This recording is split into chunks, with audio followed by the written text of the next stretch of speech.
All right, well, if you have a Bible, grab it and let's go to Ecclesiastes chapter 2. And if you need a Bible, there are some paperback ones down on the ends of your row. And I would encourage you to grab one. It'll be helpful to have a copy to read along in. Ecclesiastes 2, you will find the book of Ecclesiastes right in the middle of your Bible. And so if you open to the middle, you're getting close. If you need to consult the table of contents, no shame in that. Ecclesiastes is in the Old Testament. It's in a section called wisdom literature alongside Psalms and Proverbs and Job and Song of Solomon.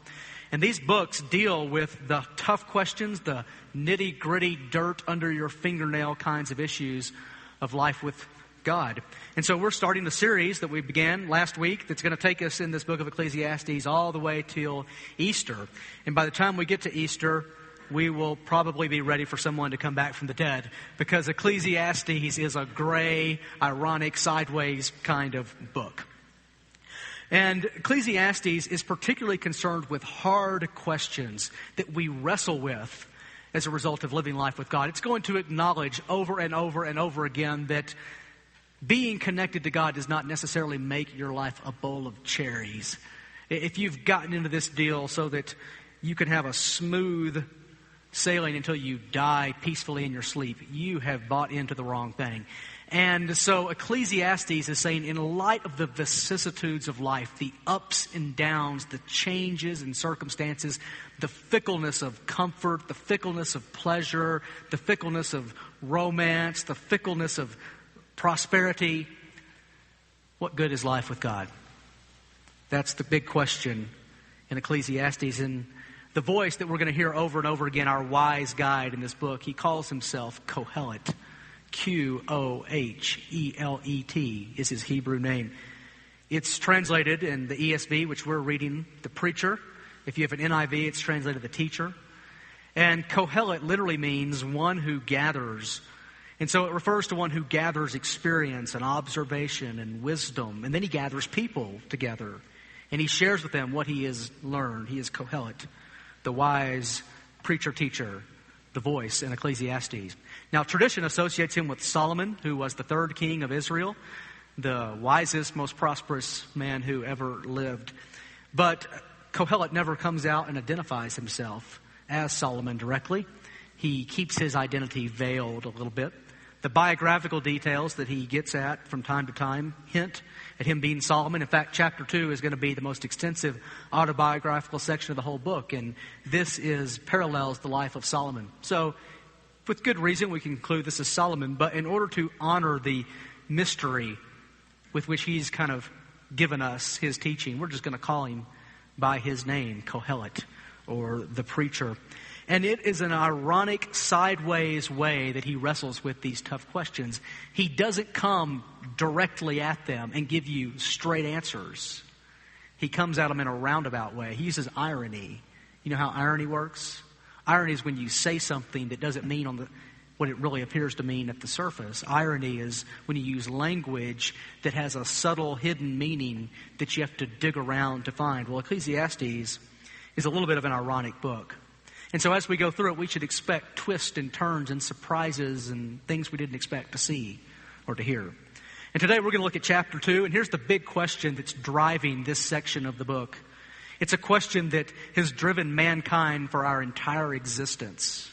It is one of those big, philosophical, existential questions of life, which goes like this: how can we live a satisfied life? Now, the question's more complicated than it sounds at first. Because satisfaction, we're going to come to discover, it results from and follows from other kinds of pleasure. So here's an illustration of what I mean. When we eat a good meal, there's a double pleasure that results. The first kind of pleasure or delight you get is just the pleasure of taste or flavor. When the food or the wine passes over your tongue, it hits little bumps in your tongue called taste buds, which discern the chemical properties of whatever it is you're consuming, translate those chemical properties into electromagnetic impulses, send them to your brain and make your brain happy. That's where you get the sensation of flavor or taste from. And so this is one kind of pleasure that you get from a good meal. But if it's a really good meal, another sensation is going to follow that. Once you're finished eating and taste is gone, taste is done, you're going to just sit back and feel good. You sit back and you feel content. You feel satisfied. You might have to loosen the top button of your trousers if it was a big meal. You might have to burp if it was savory or if it was spicy. In ancient cultures, burping was not considered impolite. It was considered a compliment to the cook as a way of saying, "Look, I'm satisfied with this meal." And so that is the second kind of pleasure that comes from a good meal, and it should last you long after the meal is over. So satisfaction is a kind of pleasure that follows from other kinds of pleasures. And here's going to be the important thing to get today. Those are two different things. Pleasure and satisfaction are two different things. They're not the same thing. Now, they should go together. One should follow the other, but they don't always go together. We assume that satisfaction will follow sensations of pleasure, but experience would tell us that's probably a bad assumption. Sometimes we just get taste, but we don't get satisfaction. This is why some meals are better than other meals. Some meals merely taste good, others really satisfy. This is the problem with Chinese food, right? Tastes good on the palate, but you're just hungry an hour later. So if you have to choose between the Kung Pao chicken and beef tenderloin, take the tenderloin every time, because the Kung Pao will leave you dissatisfied. So satisfaction is a lasting kind of pleasure. Taste is momentary. Taste is fleeting. It's temporary. You eat the meal and it's gone. But satisfaction should be slower to fade. It should linger and it should last. And now here's what Kohelet knows. He knows that what we're really after is not just pleasure. We're really after satisfaction. Anybody can tell you that humans like things that feel and taste good. But Kohelet sees a little deeper, and he knows that at the core of our pursuits, we're not just after momentary sensations and pleasures. We really want to be satisfied. We really want to be able to sit back and go, ah. We really want to be content with life. We want a pleasure that lingers. And his question is, where can I find that? And how can I attain that? What can I do to grasp that? That's the question behind Ecclesiastes 1 and 2, the first section of this book. Here's how he said it back at the beginning of the book in chapter 1, verse 3, a verse that we looked at a little bit more last week. He said, "What does man gain by all the toil at which he toils under the sun?" And we learned that word toil means work or labor. And it's referring not just to the kind of work or labor that you get paid for. It's not just your job. It's not just your career. It's not just what you punch a clock for. It refers to the totality of human endeavor. Everything we do is encompassed under his phrase, toil under the sun.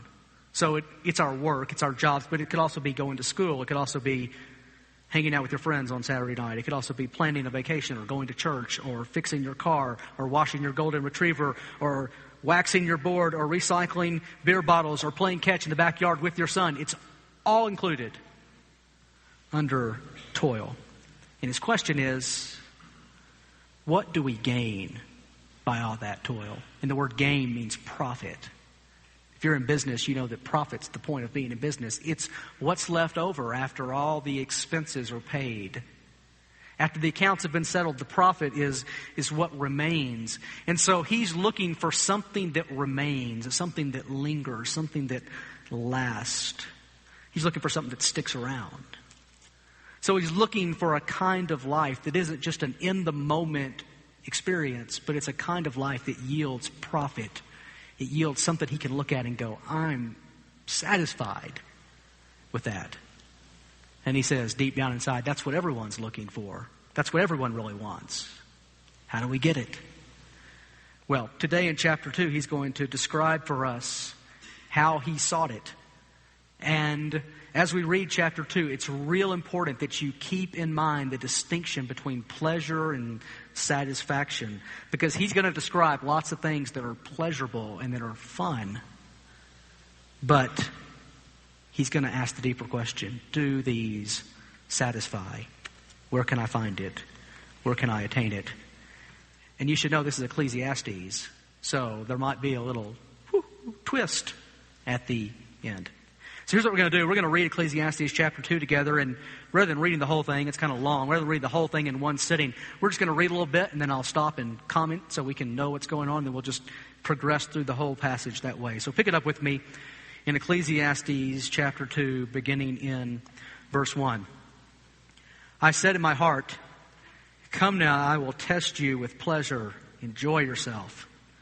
But behold, this also was vanity. I said of laughter, it is mad, and of pleasure, what use is it? Now, you need to know what he is and is not saying here. He's not saying that pleasure isn't fun. He's not saying that laughter isn't good for a moment. When he asks, of what use is it, he means of what lasting use. The key comes in that word vanity. That's his indictment of pleasure and laughter. Ultimately, he says they're vanity. And that word vanity is the Hebrew word habel. It shows up over and over and over again in Ecclesiastes. And it refers literally to breath or vapor. So a breath or a vapor is something that appears for a moment and then disappears quickly.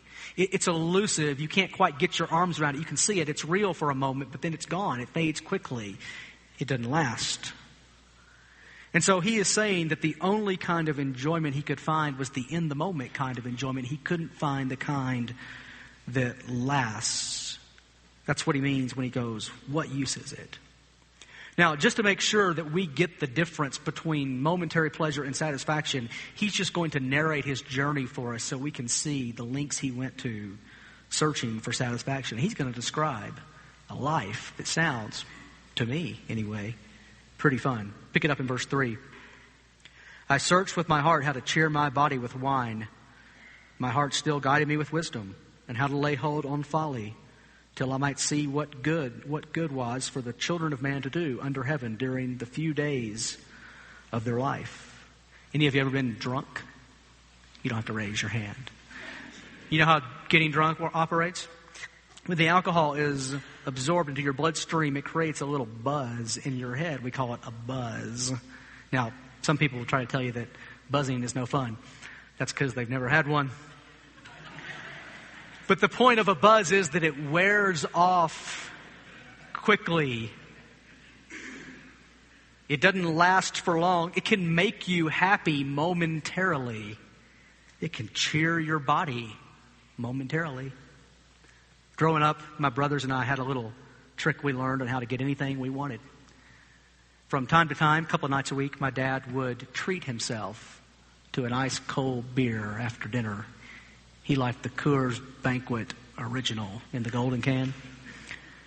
And so after dinner, he would get a Coors Original and he would crack it open, he would drink it, and then he would sit down in his chair. And we knew that when he sat down in his chair that his body had been cheered. And we knew that we had a window, a brief window. If there was something that we wanted that we weren't normally allowed to do, we had about a 15-minute window to ask. If we wanted to buy something that we knew wasn't in the family budget, we had about a 15-minute window to ask. But we also knew that that window would close quickly because the cheering effects of a good beer wear off fairly quickly. So he said, I searched how to cheer my body with wine. He hit the whole party scene. Then he adds this little comment, my heart still guiding me with wisdom. What does that mean? Well, last week we learned that when he says wisdom, it's an ironic kind of wisdom. It's not the life under God kind of wisdom of Proverbs. It's the use your own wisdom kind of wisdom. It's the see what you can figure out about life by simply observing and searching and experiencing. So when he says, my heart was guiding me with wisdom, he just means I got drunk and took notes. That's all that means. Verse 4. I made great works. I built houses and planted vineyards for myself. I made myself gardens and parks and planted in them all kinds of fruit trees. I made myself pools from which to water the forest of growing trees. I bought male and female slaves and had slaves who were born in my house. I had also great possessions of herds and flocks, more than any who had been before me in Jerusalem. I also gathered for myself silver and gold and the treasure of kings and provinces. I got singers, both men and women, and many concubines, the delight of the children of man. So his was not just a party life, it was also a hard-working, productive, wealthy life.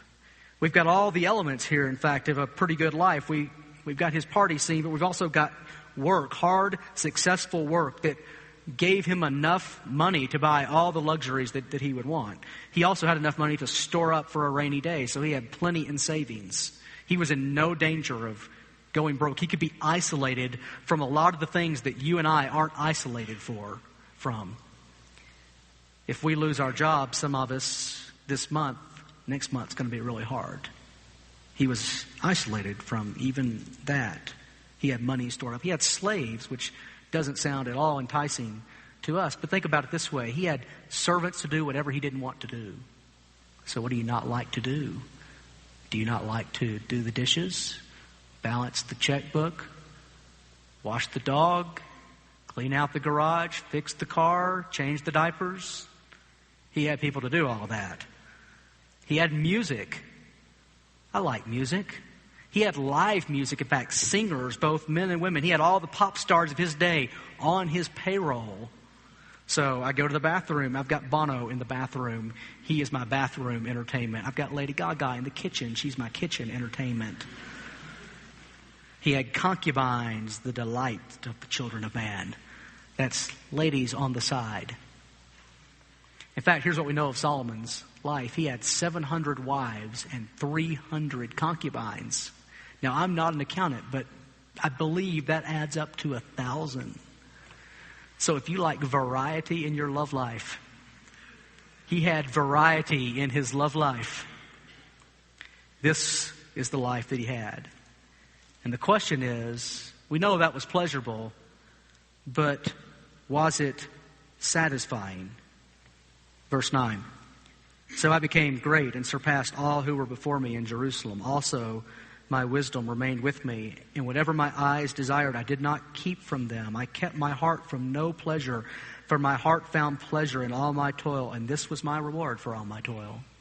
Now, it's important to see what he's saying again. When he says, my heart found pleasure in my toil, he means that it was fun. He's not talking about satisfaction. He's talking about the momentary kind of pleasure. And now in verse 11, he is going to turn. He's going to get just a little bit of distance.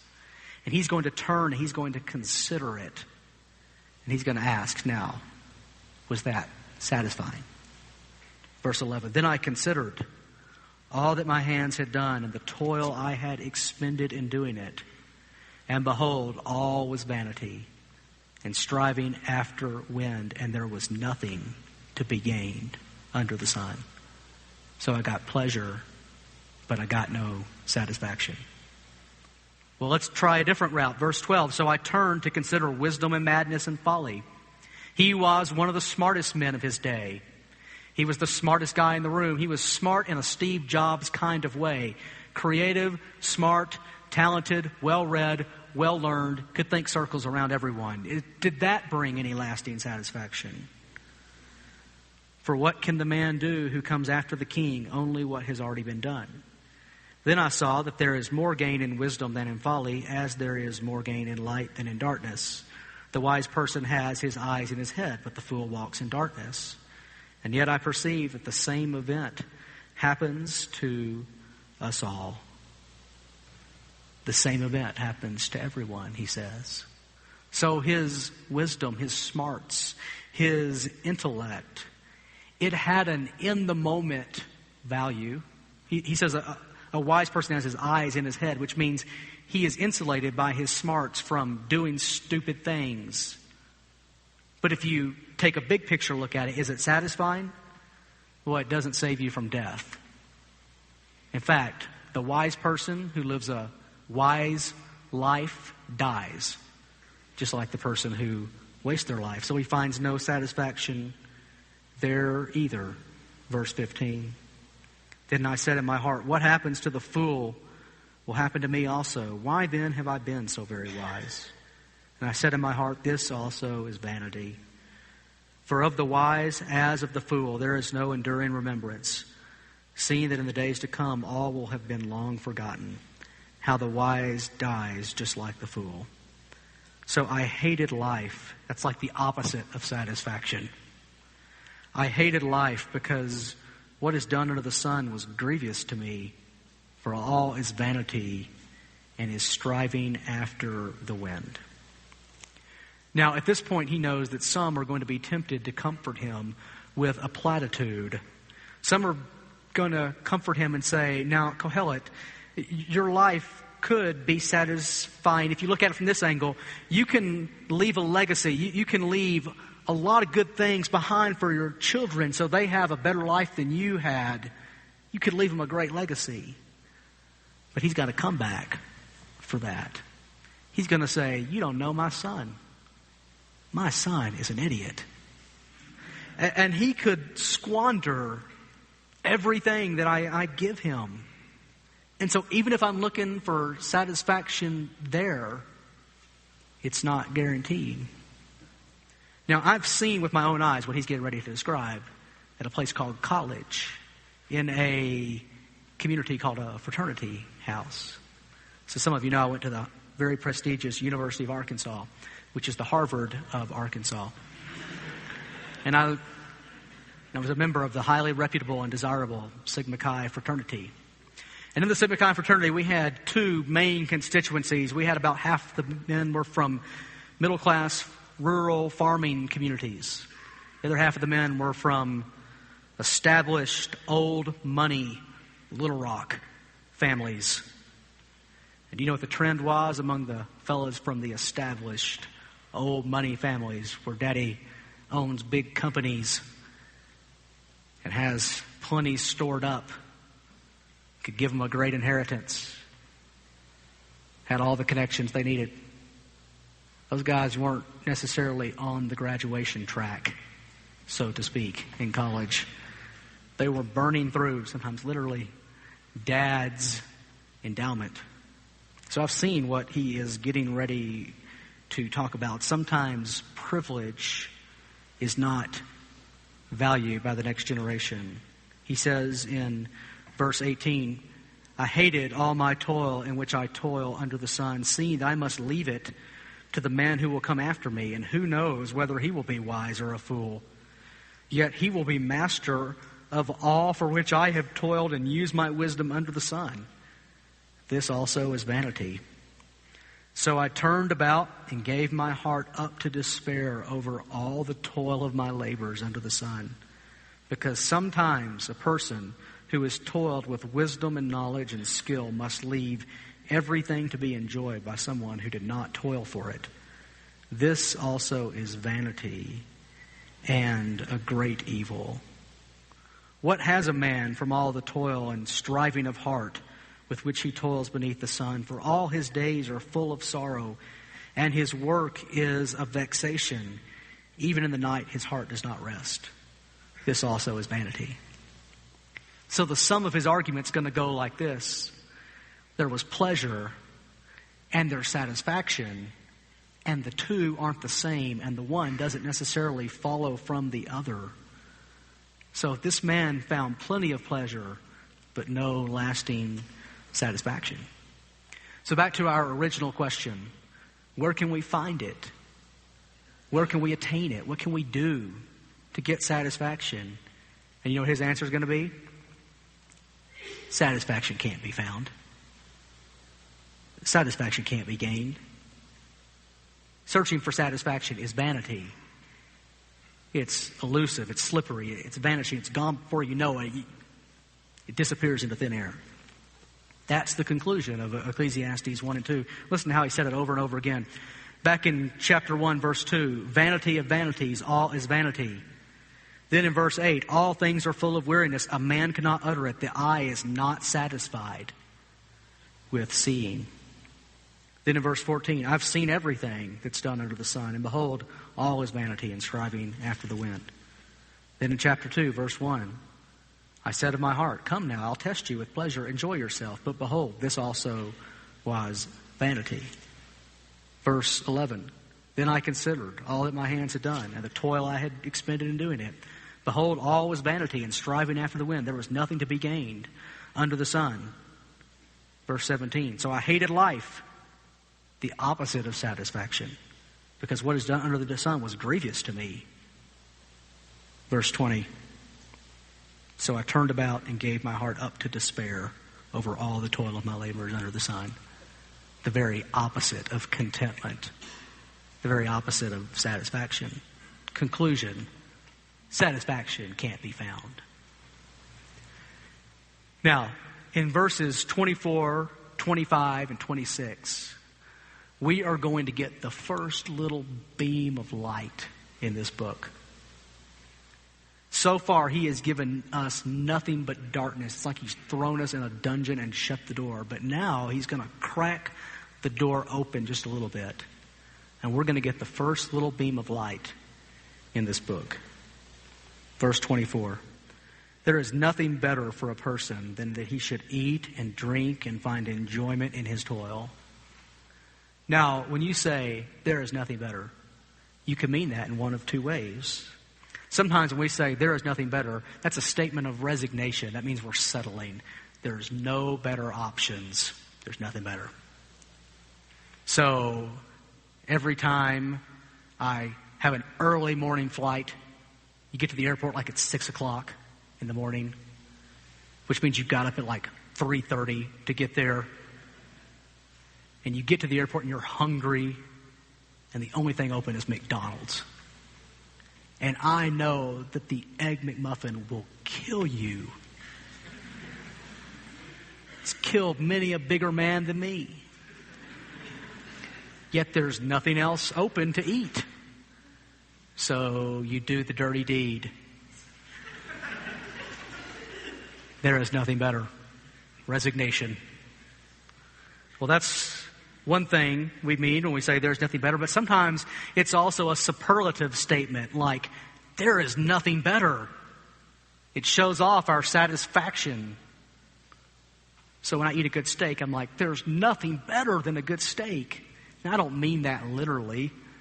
There are some better things than a good steak. But in the moment, that's satisfying.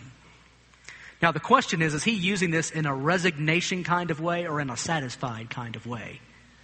That's the question. And it's tempting in light of everything that's gone before. It's tempting to think this is a statement of resignation. To think he's going, there's really nothing better than to do this. Because life is vanity. But there's one problem with reading it that way. It doesn't actually fit one of the words he used. When he says, there is nothing better for a person than that he should eat and drink and find enjoyment. That little phrase, find enjoyment, literally means to look upon the good, or my translation also has a little footnote in it, to make his soul see good. It means to turn and to reflect. And to see that there was something good in all of that. And to let your heart be happy about the good. It's language of satisfaction. Back in verse 11, he turned to consider all that his hands had done, all the toil I had expended in doing it. And my conclusion was all is vanity and striving after the wind. Now, in verse 24, he turns to consider it and finds good, finds enjoyment. So this is the language of satisfaction. Did any of you know what it means to juxtapose something? Do you know how juxtaposition works? It's when you put two things that are very different side by side, and you put them in close proximity to each other so that you can see the contrast and see the difference between them. So if you go to buy a diamond, they're not going to roll that thing out on a glass countertop for you to look at. They're going to place it against a piece of black velvet so that the brightness and the clarity of the diamond are juxtaposed against the black velvet. And you can see the beauty of the diamond more clearly when it's contrasted with something behind it. I think what we have here in Ecclesiastes 24, 25, and 26 is a juxtaposition to everything that's gone before. In the first 23 verses of this chapter, he described a man who could find no satisfaction, and now he's juxtaposing that with someone who has found it. And the question is, where did he find it? How could he get it? How could we attain it? This also I saw is from the hand of God. Here's the surprising little twist in his quest in Ecclesiastes 1 and 2, the thing you didn't expect. Satisfaction, he says, can't be found. Satisfaction can't be attained. We can't do anything to get it. We can't squeeze it out of anything that gives us pleasure. But someone can give it to us as a gift. You can't earn it, but you can receive it. You can't buy it, but someone can give it to you as a gift.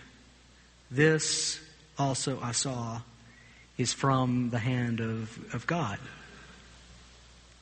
And so Kohelet is juxtaposing two people. One has assumed that satisfaction can be found and it can be attained, but it was always over the next hill, around the next corner, after the next promotion, after the next lover, after the next meal, just right after the next party, after the next thing that I bought. And he's contrasting that with someone who is satisfied right now, today, with their life as it is right now. You could probably even look at their life and go, there's a number of things that aren't perfect here. You don't even have a girlfriend. Your job is not that good. You don't even have the requisite 3-month savings that Dave Ramsey recommends. Your kids are off the rails. And yet they say, I'm satisfied. And he says, where do they get that? Well, it's a gift from God. It's a gift from God. Verse 25, for apart from him, who could eat or who could have enjoyment? For to the one who pleases him, God has given wisdom and knowledge and joy. So to the one who is in good standing with him, the one who is in relationship with him, the one who is in fellowship with him, God is pleased to give wisdom and knowledge and joy. Put to the center, he is given the business of gathering and collecting only to give to the one who pleases God. That's the life that Kohelet had lived. This also is vanity and a striving after the wind. So he has stumbled onto something through all his seeking of pleasure. He has stumbled onto a law, a principle that's woven into the very fabric of creation. And it goes like this. Satisfaction overflows from relationship with God. And he's learned that when we find our souls restless, we're in a season when we're just not happy, not content, and our souls are restless. He says the problem, it turns out, was not in our search, wasn't even in the things themselves that we were searching. The problem's deeper. The problem is that we're not in step with the one who gives satisfaction. In fact, did you notice how he phrased his discovery? He used an interesting word. It would be easy to miss, but it's loaded. He said in verse 24, this also I saw is from the hand of God. Now, usually I use the word also when I want to link it to something that came before. So he is linking this to something else that comes from the hand of God. This also comes from the hand of God. So what has he talked about before that comes from the hand of God? Well, you have to go all the way back to chapter 1 and verse 13 of chapter 1. This is part of the same flow of thought. So a lot of words and a lot of ink have passed, but he mentioned in verse 13 something that comes from God's hand. He said, I've applied my heart to seek and to search out by wisdom all that's done under heaven. It is an unhappy business that God has given to the children of man to be busy with. So God has given us an unhappy business to be busy with. Juxtapose. There is nothing better for a person than he should eat and drink and find enjoyment in his toil. This also is from the hand of God. What is he talking about? Well, he has just learned that Genesis 1, 2, and 3, the story of the beginning of the world and the creation of God and the fall of mankind, he has just learned that that story is true. And it goes like this. God made a world. He filled this world full of good stuff, pleasurable stuff, desirable stuff. He called it with his own voice, good. And at the pinnacle of that creation, he made a man and a woman in his image after his likeness. He gave them the whole creation to work and to cultivate and to enjoy. And they rebelled against him. And when they rebelled against him, he said, okay, then it's not going to work like I made it to work anymore. And the creation that I made to give you pleasure and to give you joy, it's not going to satisfy you. Here's how he said it in Genesis chapter 3, verse 17. He says this to the first man, Adam, because you have listened to the voice of your wife and have eaten of the tree of which I commanded you, you shall not eat of it. Cursed is the ground because of you. In pain you shall eat of it all the days of your life. Thorns and thistles it shall bring forth for you. And you shall eat the plants of the field. By the sweat of your face you shall eat bread, toil, till you return to the ground, for out of it you were taken, for you are dust, and to dust you shall return. And so God put a curse, this is sometimes called, God put a curse on everything under the sun and our ability to enjoy it. And he decreed that as long as our fellowship is broken, the whole creation is not going to yield the satisfaction that you want. Now, you can look at that as the work of a vindictive, stingy God, or you could look at that as the work of a loving Father who simply doesn't want to let his children get away with stupidity. And so he is simply going to let them suffer some consequences from their situation. And he says, I'm going to let you experience the dissatisfaction of living in a broken world to get your attention that something deeper is wrong. It's an unhappy business that God has given to the children of man to be busy with. He ordered up the vanity that we often experience. And he wants us to see in our dissatisfaction, in our wrestling, our discontentment, he's trying to speak to us. In our discontentment, that's his voice saying, you don't just need more stuff. You need me. You don't just need a new wife or a new husband or a different job or more money. You need me.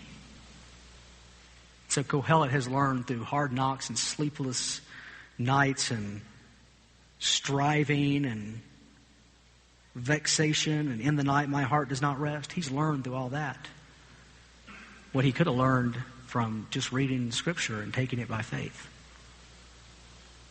Now here's the flip side of that. When we're reconciled to God and when our fellowship with him is restored, then all kinds of ancillary benefits begin to flow. One of them being that we can be content and satisfied with our lives. Not that our lives will be perfect. Not that our lives will be pain-free.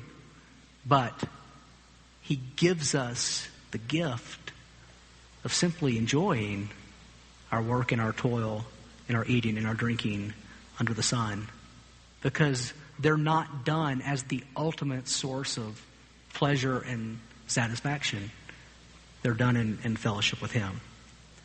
And so if you're in a season where you're wrestling, and whether you're a Christian or not a Christian, you'll go through seasons when you just wrestle and your heart is restless and you're just not satisfied. And you're just discontent. And you're grumpy. you can learn his lesson without wasting any more of your days. Now, hundreds of years after Kohelet's day, the wisest man who ever lived wanted to get the same lesson over to his disciples. He wanted them to get this so that they could have the kind of satisfaction that comes from life in his kingdom. So here's a parable that Jesus told to his disciples in Luke chapter 12 to get this point over to them. He said to them, "Take care and be on your guard against all covetousness, for one's life does not consist in the abundance of his possessions." And he told them a parable saying, "The land of a rich man produced plentifully, and he thought to himself, 'What shall I do, for I have nowhere to store my crops?' And he said, 'I will do this. I will tear down my barns and build bigger ones, and there I will store up all my grain and my goods. And I will say to my soul, Soul, you have ample goods laid up for many years. Relax, eat, drink, be merry.' It's a man who's seeking satisfaction in all that he's done. But God said to him, 'Fool, this night your soul is required of you. And the things you have prepared, whose will they be? So is the one who lays up treasure for himself and is not rich toward God.'" Now, after he told that parable, he didn't just scold his disciples. He went and laid down his life for them. He didn't just come to teach them a lesson. He went and he laid down his life for them so they could be reconciled to the God who made them, so that they could be rich toward God, not as something they had to seek or find or earn, but simply as a gift that they could receive by faith. And so he took their place on a cross and he died for them. And then he rose from the dead so that they might have life with God and all its benefits. And one of the ways you know that you've met someone who has found it is that regardless of the circumstance of life, their heart is satisfied. And when God gives food and drink, they eat it and drink it with gladness and with joy. And when God gives difficult times, they take it and they're still content because they have something else. After Jesus had risen from the dead, he poured out his Spirit on his disciples.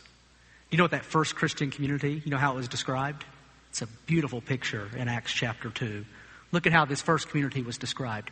Day by day, attending the temple together, breaking bread in their homes, they received their food with glad and generous hearts, praising God and having favor with all the people.